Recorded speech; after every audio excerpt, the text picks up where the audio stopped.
This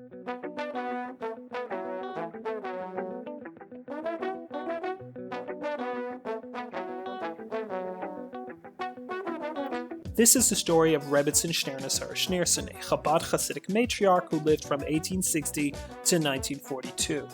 Now, we only have a little bit of research on the life of Rebbetzin Shterna Sarah, but what we do know is that she was very active as a leader of Chabad women.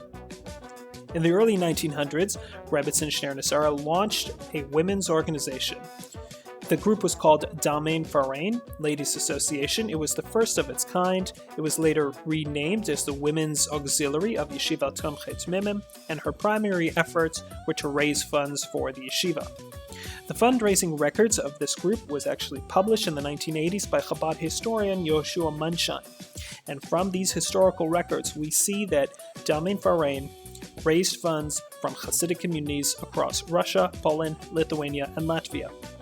Unfortunately, this is where the research ends, but what we do know is that Rebbetzin Shterna Sarah's only son, Rabbi Yosef Yitzchak Schneersohn, went on to introduce new innovations for Hasidic women in the forms of a new school for Hasidic girls and also new associations for Chabad women to conduct outreach.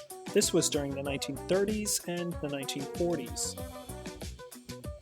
These organizations and institutions are the predecessors of what is today the contemporary girls' schools and women's organizations in Chabad. Now, we can speculate what the connections between Rebbetzin Shterna Sarah's efforts and her son's efforts were, but ultimately the legacy of Rebbetzin Shterna Sarah is in the increased educational and outreach activist opportunities for Chabad women and girls today. Now, while there is still so much we don't know, I am hopeful that in the future, Chabad researchers will continue to go through the archives in the Chabad library to discover more about the life and legacy of this Rebbetzin.